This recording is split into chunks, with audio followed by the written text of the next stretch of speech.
राजकिशोरी देवी शिक्षण प्रशिक्षण सेवा संस्थान बभनौली गढ़वाल बलिया।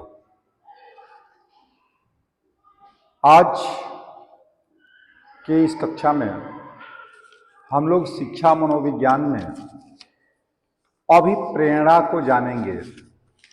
यह अभिप्रेरणा है क्या? तो अभिप्रेरणा जो है अनुप्रेरणा वस्तुतः संस्कृत भाषा के प्रेरणा शब्द के पोषक है। अभि उपसर्ग से प्रेरणा को संयोजित किया जाता है। अभिप्रेरणा से तात्पर्य प्रेरणा को विशेष रूप से अभिप्रेरित करना है।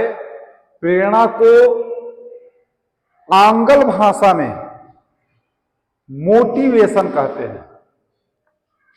इस शब्द की उत्पत्ति लैटिन भाषा की मोटम धातु से मानी जाती है और मोटम का अर्थ होता है मूव, मोटर या मोशन, ये माना जाता है।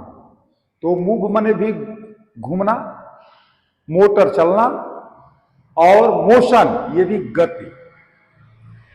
तो ये मोटम शब्द को अर्थ ऐसा माना गया है। अब आप अपने संज्ञान में रखने के लिए मैं आपको एक चीज स्पष्ट कर दे रहा हूं कि यह अभिप्रेरणा मोटिवेशन शब्द है। अब आपके ये हमारे आप जो भी मैं आज बता रहा हूं, इसको बताने के बाद इसके अंत में इस पर प्रश्न उत्तर होंगे और उस प्रश्न का उत्तर आपको देना है। नहीं आएगा हम बताने के लिए तो है ही है, बताएंगे। तो अभिप्रेरणा के लिए मोटिवेशन शब्द जहां पर भी आएगा तो उसका मतलब अभिप्रेरणा समझिएगा। अब अभिप्रेरणा को अधिगम का एक सहायक अंग माना गया है। इसके माध्यम से ही अधिगम को कार्य करने की शक्ति की उपलब्धि होती है।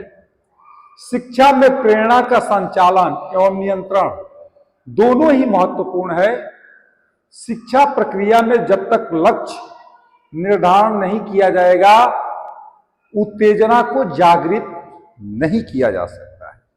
जैसे हमको हमारे मन में अभिप्रेरणा नहीं आएगी जैसे हमने किसी लक्ष्य को निर्धारित किया, और जब लक्ष्य को निर्धारित करेंगे तभी हमारे अंदर उत्तेजना जागृत होगी और फिर हम उसको प्राप्त कर लेंगे।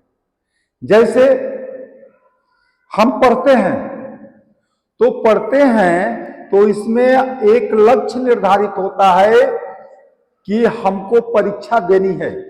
परीक्षा में इस तरह के प्रश्न आएंगे और उन प्रश्नों की तैयारी करने के लिए हमारे अंदर जागृति आती है। और जब जागृत आती है तो जब हमारे अंदर लक्ष्य निर्धारित होगा तो हमारे अंदर अपने आप उत्तेजना जागृत हो जाएगी। अब जो है अभिप्रेरणा का अर्थ, तो मनोवैज्ञानिक प्रेरणा को केवल आंतरिक उत्तेजना ही मानते हैं। अतः प्रेरणा एक आंतरिक शक्ति को कार्य करने के लिए प्रेरित कर सकती है। प्रेरणा का प्रश्न क्यों का प्रश्न है। इसके विषय में अभिप्रेरणा के अर्थ के या परिभाषा के लिए श्री पीडी पाठक ने बताया कि प्रेरणा के शाब्दिक एवं मनोवैज्ञानिक अर्थ में अंतर है। प्रेरणा के शाब्दिक अर्थ में हमें किसी कार्य को करने का बोध होता है और इस अर्थ में हम किसी उत्तेजना को प्रेरणा कह सकते हैं। डॉक्टर सुरेश भटनागर ने बताया कि अभिप्रेरणा प्राणी को संगठित उद्देश्य तक पहुंचने के लिए व्यवहार करने के लिए प्रेरित करती है। डॉक्टर एस के मंगल ने बताया कि मनोवैज्ञानिक दृष्टि से अभिप्रेरणा सीखने की क्रियाओं में छात्र की रुचि को उत्पन्न एवं उत्तेजित करने के साथ संबंधित है। यह एक ऐसी शक्ति है जो मनुष्य को काम की ओर अग्रसर करती है और इसी शक्ति से मनुष्य अपने मूल अभिप्रेरणा की पूर्ति के लिए निरंतर प्रयास करता है। मैकडोनाल्ड ने बताया कि व्यक्ति के अंदर होने वाला शक्ति परिवर्तन ही प्रेरणा है। भावात्मक जागृति, पूर्वानुमान, उद्देश्य, प्रतिक्रियाएं इसके विशेष गुण हैं। यानी व्यक्ति के अंदर शक्ति का परिवर्तन होना, यही क्या है? प्रेरणा। हम कभी कभी कहते भी हैं कि ये सारा काम दैवी शक्ति की प्रेरणा से हो रहा है, या ये भी कहते हैं कि यह कार्य भगवान की प्रेरणा से हो रहा है।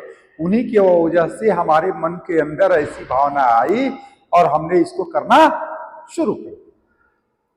तो जब तक हमको प्रेरणा मिलेगी नहीं, तब तक हमको उत्तेजना जागृत नहीं हो सकती है। तो मानव एवं प्राणी के व्यवहार को संचालन प्रेरणा द्वारा होता है। व्यवहार को प्रेरणा जागृत एवं उत्तेजित करती है तथा मानव क्रियाशील होता है। अभिप्रेरणा शक्ति परिवर्तन, परिवर्धन एवं सामंजस्य में सहायक होती है। अब जो है अभिप्रेरणा की विविध मत है।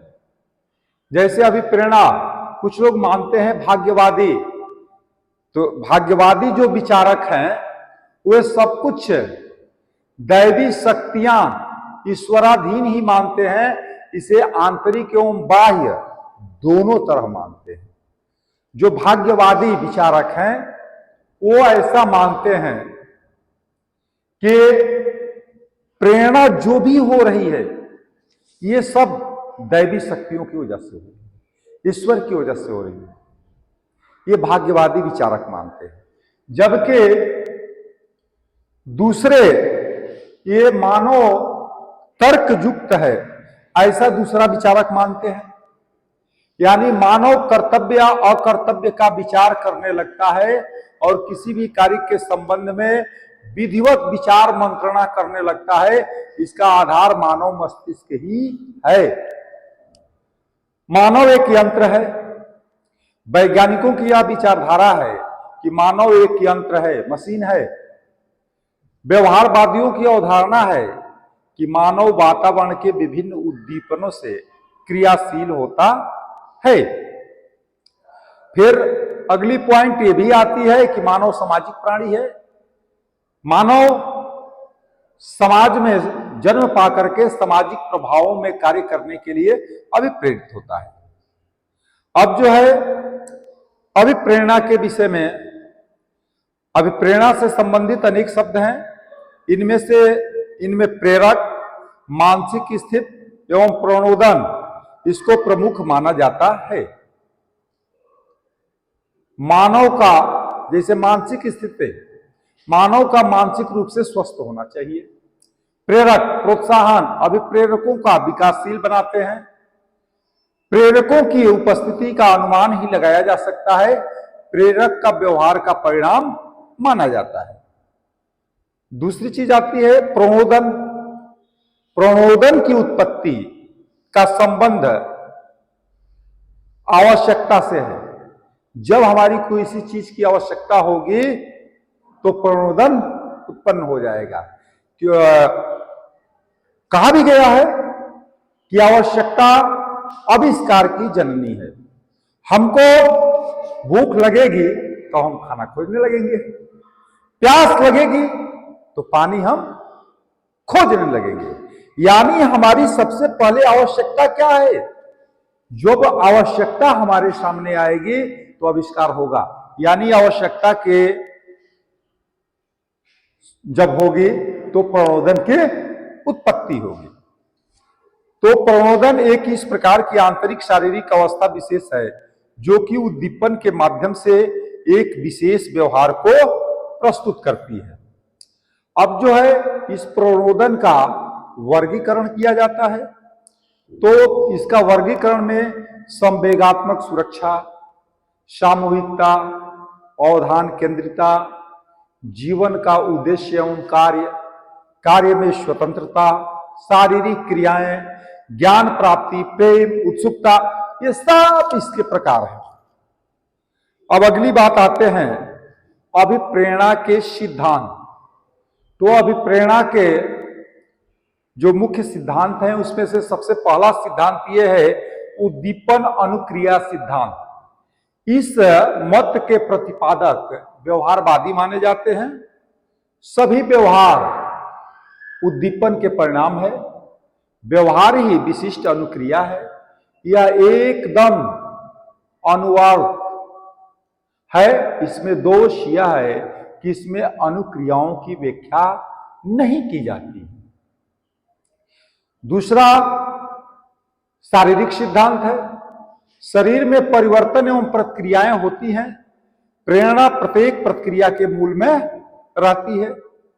उसके बाद से मनोविश्लेषणात्मक सिद्धांत, मानव व्यवहार को अचेतन अर्धचेतन में संयुक्त इच्छाएं ही अभिप्रेरित करती हैं और इस कार्य में मूल प्रवृत्ति का सहयोग प्राप्त होता है। मानव इस प्रकार का कार्य करता है जिससे उसे सुखोपलब्धि होती है। ऐच्छिक सिद्धांत, तो ऐच्छिक सिद्धांत में, इस सिद्धांत में संकल्प को विशेषता महत्व दिया जाता है। इच्छा को बौद्धिक मूल्यांकन के माध्यम से अभिप्रेरित किया जाता है।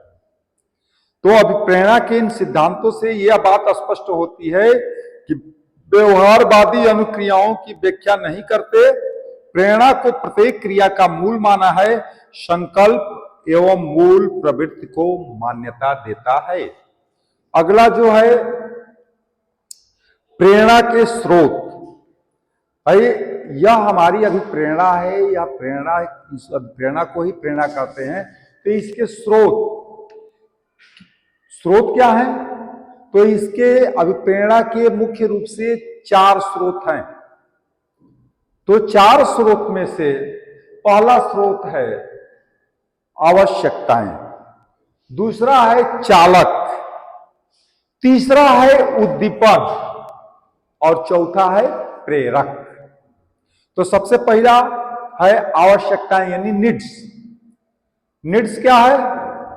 तो प्राणी की उत्पत्ति में मूल कारण पृथ्वी, जल, तेज एवं आकाश है और इन्हीं 5 तत्वों से मनुष्य के शरीर का निर्माण हुआ है।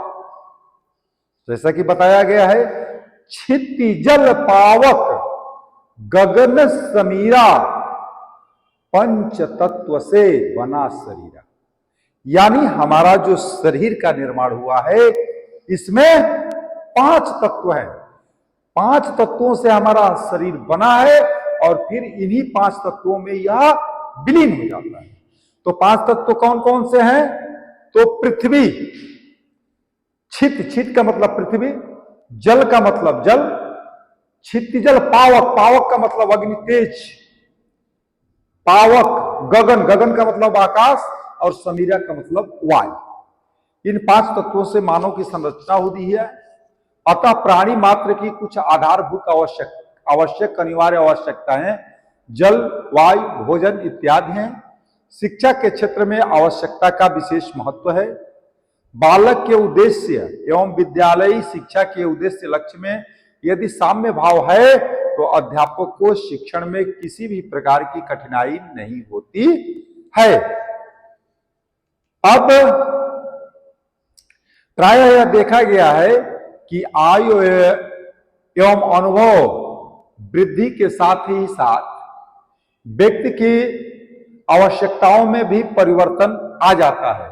जैसे दैहिक आवश्यकताएं, सुरक्षा, प्रेम, आदर, आत्म वास्तवीकरण, सौंदर्य मूलक, स्वामित्व, भावात्मक, ये सारी आवश्यकताएं जो है इसमें परिवर्तन होता रहता है।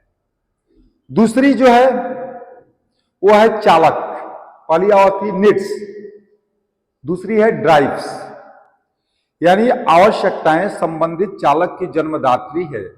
चालक प्राणी को निश्चित प्रकार की क्रिया या व्यवहार करने के लिए प्रेरित करता है। भूख चालक को भोजन का अन्वेषण, प्यास चालक को पानी का अन्वेषण या आवश्यकता के महत्व को स्पष्ट करता है। यानी भोजन की आवश्यकता हमको हो तो भूख क्या है, चालक है, और पानी की आवश्यकता हो तो प्यास भी क्या है, ये भी चालक है। यानी चालक के विषय में शेफर तथा ग्लेमुर के विचार चालक व सुदृढ़ तथा अचल उत्तेजना है जो किस क्रियाशील प्रतिक्रिया की विकसित करता है। यानी जब हमारे अंदर चालक कार्य करेगा तो तभी हमारे अंदर उत्तेजना होगी। जैसे हमको भूख लगी तो भोजन का अन्वेषण करेंगे, अन्वेषण का मतलब खोज, भोजन हम खोजने लगेंगे। हमको प्यास लगी यानी चालक उत्पन्न हुआ प्यास, तो हम जल का अन्वेषण करेंगे यानी जल का खोज करेंगे। तो ये आपका है ड्राइव्स। तीसरा है उद्दीपन, इंसेंटिव, यानी उद्दीपन का ही दूसरा नाम प्रणोदन है। यानी आवश्यक प्लस चालक इसके बराबर होता है उद्दीपन प्रणोदन। यानी आवश्यकता की उपस्थिति एवं उसकी पूर्ति चालक करता है। जिस वस्तु से आवश्यकता पूर्ण होती है उसे उद्दीपन कहा जाता है। जल अभाव है, आवश्यकता प्यास चालक, जल उद्दीपन, आवश्यकता एवं चालक। अब ये आंतरिक अवस्थाएं हैं एवं उद्दीपन क्या है, बाह्य अवस्था। यानी आवश्यकता जो है चालक उद्दीपन के आपस में संबंध है और इस संबंध को आवश्यकता चालक उद्दीपन सूत्र द्वारा हिलगार्ड ने अपना विचार प्रकट किए। अब जो है प्रेरणा का प्रकार, यानी यह प्रेरणा अभिप्रेरणा सकारात्मक एवं नकारात्मक रूप में माना गया है। जैसे सकारात्मक अभिप्रेरणा क्या है, तो इस प्रेरणा को आंतरिक प्रेरणा भी कहा जाता है। यानी बालक स्वतः या स्वेच्छया अभिप्रेरित होकर के कार्य करता है, इसमें उसे सुख की अनुभूति होती है, यानी सकारात्मक अभिप्रेरणा। जैसे इस समय क्या है, बगीचे में आम पर फल लगे हुए हैं, तो आम पर फल लगे हुए हैं तो इसमें दो प्रकार से कार्य होते हैं। एक तो बालक अगर देखेगा तो अपनी स्वेच्छा से भी उस फल को तोड़ने का प्रयास करेगा, और एक जो है किसी दूसरे के कहने पर भी वह फल को तोड़ने का प्रयास करेगा। तो जैसे वह अपने मन से तोड़ा तो ये क्या है, वह स्वेच्छा अभिप्रेरित हो गया। और अब गलत है कि सही है तो बाद में पता चलेगा, लेकिन अपनी स्वेच्छा से अभिप्रेरित होकर के तोड़ेगा तो स्वयं बिना किसी के कहे वह काम करने लगेगा और उसको उसमें आनंद मिलेगा। दूसरा है नकारात्मक अभिप्रेरणा, तो इस प्रेरणा को बाह्य प्रेरणा माना जाता है। यानी बालक बाह्य वातावरण से प्रभावित होकर के प्रेरणा के लिए प्रेरित होता है। जैसे कि यह आपको नकारात्मक सकारात्मक और नकारात्मक, जो कि मैंने पहले बताया कि आम को फल तोड़ना है तो किसी के कहने से भी फल तोड़ेगा, वो सकारात्मक अभिप्रेरणा के अंतर्गत आ जाए। नहीं, किसी अपने स्वेच्छा से काम करेगा तो वो सकारात्मक अभिप्रेरणा के अंतर्गत आ जाएगा, और किसी के कहने से कार्य करेगा तो वह नकारात्मक अभिप्रेरणा के अंतर्गत आ जाएगा। तो यह आपका प्रेरणा के दो प्रकार हैं। दोनों प्रकार से प्रेरणा उत्पन्न होती है। जैसे हम अपने मन से भी किसी कार्य को करते हैं और किसी के कहने से या दबाव में आने पर भी काम को करते हैं। जैसे हमने कहा उसकी कॉपी, कोई अपने प्रेरणा से, कोई अपनी मर्जी से ही किसी की कॉपी चुरा लिया, और कोई कहता है क्या कि कल उसकी कॉपी ये तुम चुरा लेना, तो ये नकारात्मक अभिप्रेरणा और सकारात्मक अभिप्रेरणा यही है। अब जो है प्रेरकों का वर्गीकरण, तो प्रेरक प्राणी के व्यवहार को संचालित करने वाला अथवा प्राणी के कार्य करने के लिए उत्तेजित करने वाली शक्ति है। और प्रेरक के अंतर्गत उद्दीपन, चालक, तनाव, आवश्यकताएं, ये सभी क्रियाएं होती हैं। अब जो है यह प्रेरक, एक तो जन्मजात प्रेरक होते हैं।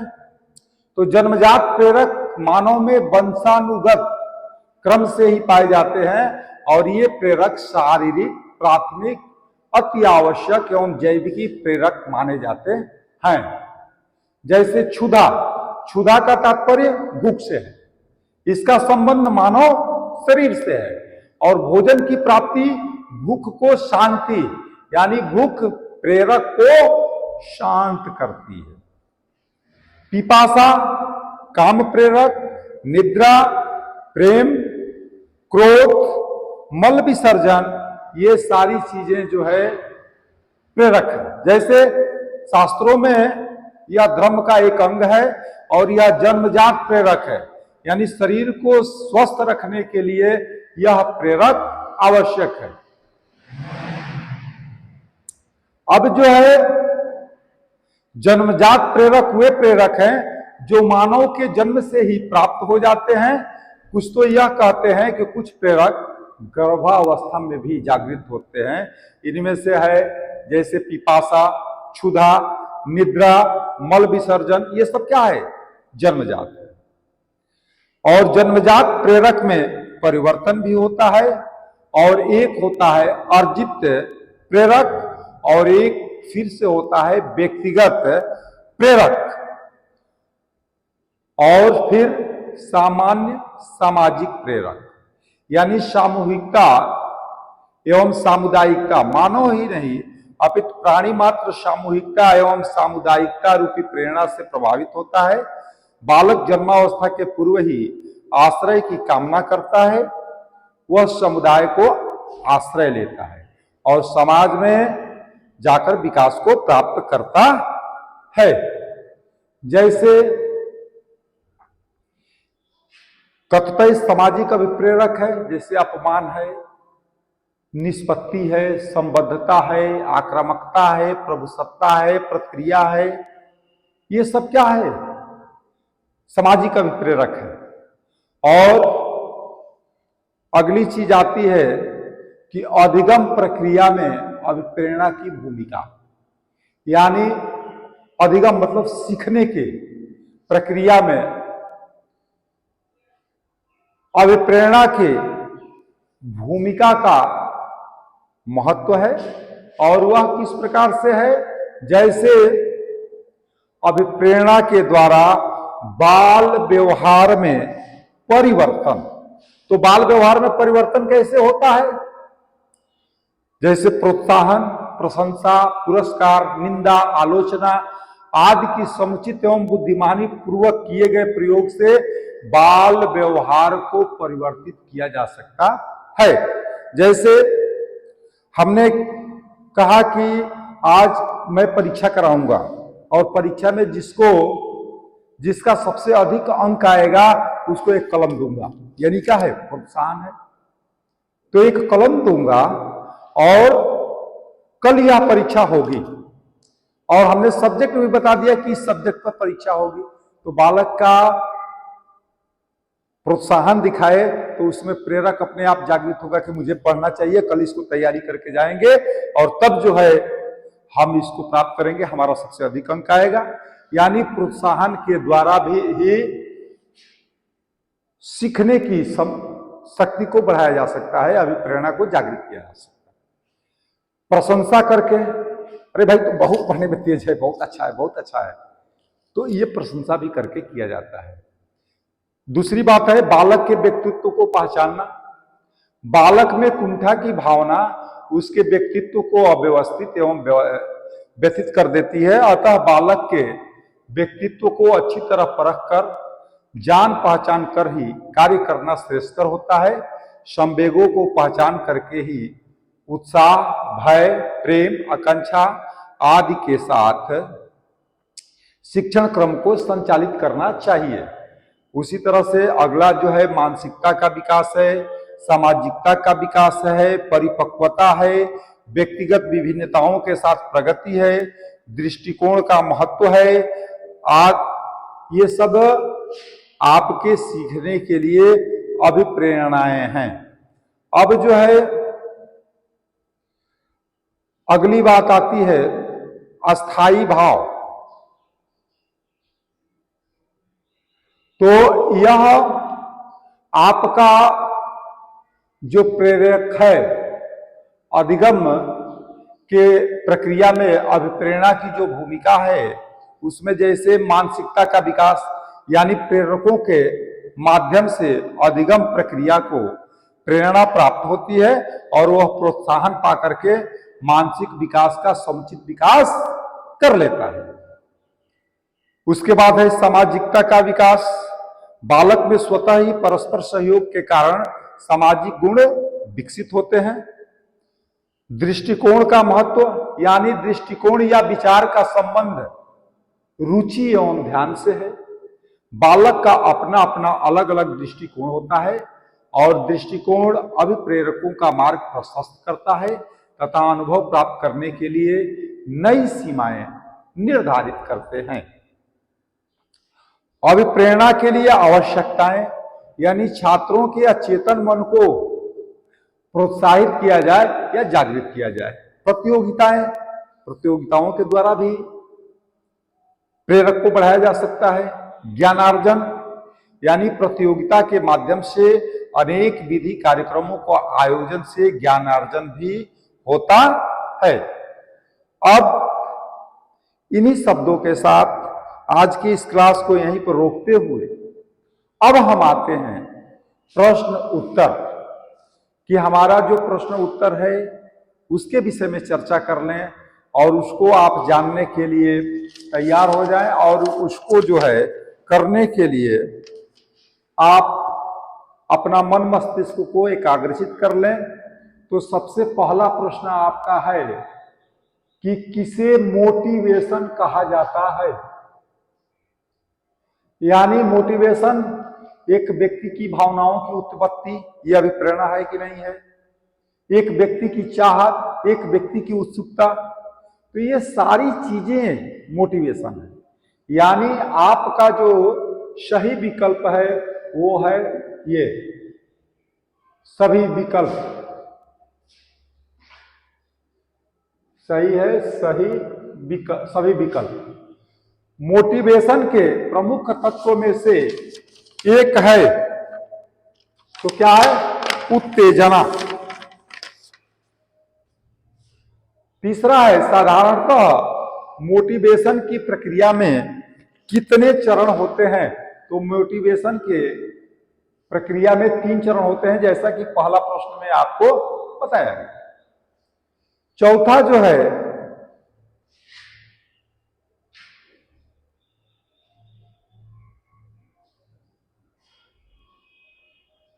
अगला प्रश्न यह है कि मोटिवेशन का प्रकार कौन से होते हैं।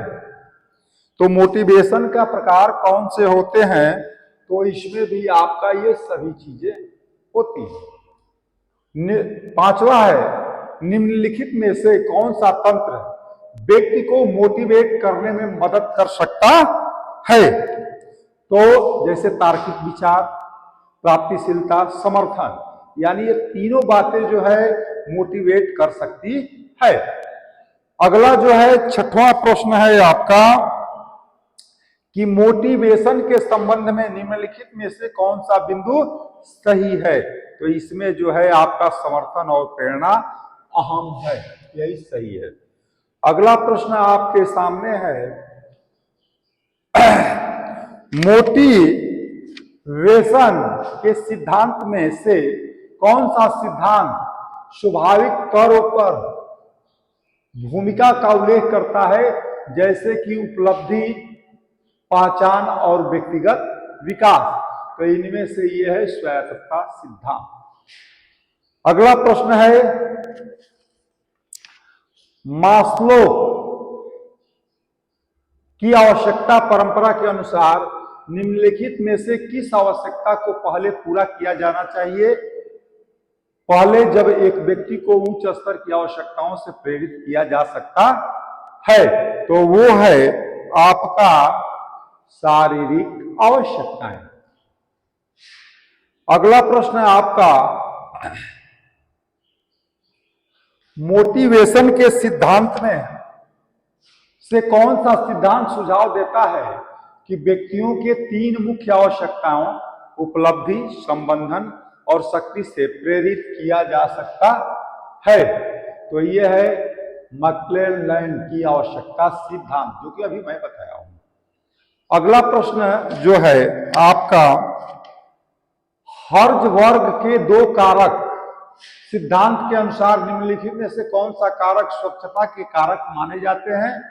जब वे अभाव में होते हैं तो यह असंतुष्टि का कारण बन सकते हैं, लेकिन उनकी मौजूदगी में कर्मचारियों को प्रेरित नहीं करते हैं। तो वो है कंपनी की नीतियां और प्रशासन। अगला प्रश्न आपका है, मोटिवेशन के न्याय सिद्धांत पर ध्यान केंद्रित करना। तो इसमें जो है पहला ये सही है, ध्यान केंद्रित है इस पे। दूसरा जो अगला 12वां क्वेश्चन जो है वो है, अपेक्षा सिद्धांत के अनुसार किसी व्यक्ति का प्रयास किसी लक्ष्य को प्राप्त करने के लिए प्रदर्शन करने में विश्वास किस प्रकार से प्रभावित होता है? तो इसका उत्तर है ये, उनका यह मानना है कि प्रयास प्रदर्शन को ले जाएगा और प्रदर्शन को इच्छित परिणामों तक पहुंचाएगा। अगला प्रश्न है आपका, मोटिवेशन के स्रोतों में से निम्नलिखित में से कौन सा स्रोत उच्च स्तर की कार्य क्षमता और उत्कृष्टता को प्रेरित कर सकता है? तो यह है उपलब्धि। अगला प्रश्न है, किस स्रोत के द्वारा व्यक्ति को उनके उद्देश्यों तक पहुंचाने के लिए समर्थन और प्रोत्साहन प्राप्त होता है? तो वो है समर्थन। अगला प्रश्न फिर आपको 15वां क्वेश्चन है, मोटिवेशन के स्रोत में से कौन सा स्रोत व्यक्ति के आत्म महत्व से जुड़ा होता है और स्व अनुभूति और संघर्ष के माध्यम से उन्हें प्रेरित करता है? तो वो है स्वसज्ञान। स्वसज्ञान। अगला प्रश्न है, किस स्रोत के द्वारा व्यक्ति को समाज में मान्यता, पहचान और सामाजिक समर्थन प्राप्त होता है, जो उनके मोटिवेशन को बढ़ावा देता है? तो वो है समर्थन। अगला प्रश्न, किस स्रोत से व्यक्ति को अपने आप के साथ संवाद करने की आवश्यकता होती है और समस्याओं का समाधान करने के लिए प्रोत्साहन प्राप्त होता है? तो उसके लिए भी है समर्थन चाहिए। अगला प्रश्न है कि मोटिवेशन के स्रोत में से कौन सा स्रोत व्यक्ति के लक्ष्यों और उद्देश्यों को प्राप्त करने के लिए सामर्थ्य और नियमितता को प्रेरित कर सकता है? तो इसके लिए भी है आपका उपलब्धि। अगला, किस स्रोत से व्यक्ति को उनके व्यक्तिगत और पेशेवर विकास को प्रेरित करने के लिए सहायता मिलती है? तो वो है स्वसज्ञान। फिर अगला प्रश्न है, किस स्रोत से व्यक्ति को उनको काम की प्रतिष्ठा, सम्मान और स्वार्थ द्वारा प्रेरित किया जाता है? तो वो भी है स्वसज्ञान।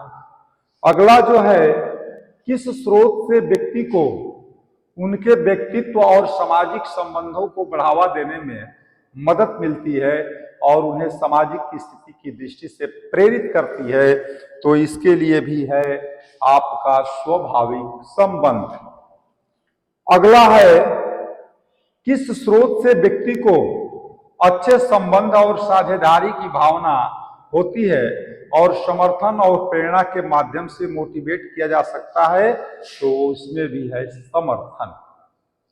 तो इन्हीं शब्दों के साथ आज के क्लास का विराम हम यहीं पर देते हुए आपको यह बताने का मैं प्रयास किया कि जो आपको परीक्षा देने के लिए आप जाएंगे उसमें ऐसे बहुविकल्पी प्रश्नों को पूछे जाते हैं। इन प्रश्नों में से निश्चित रूप से आपको मदद मिलेगी, ऐसा मेरा विश्वास है। आप इसको जानने का प्रयास किए होंगे और आज के इस क्लास में मैंने जो भी चीजें थी उसको बताने का प्रयास किया। अगर उसमें भी कोई चीजें शेष रह गई हो, जो आपको मेरी बात समझ में न आई हो या कहीं परेशानी उत्पन्न हुई हो, तो उसको निश्चित रूप से अपने कमेंट बॉक्स में लिख करके भेजने का प्रयास करिएगा। मैं उसको देख करके उसको सॉल्व करने का प्रयास करूंगा। इन्हीं शब्दों के साथ यह आज के क्लास को यहीं पर विराम देता हूं। जय हिंद, जय भारत।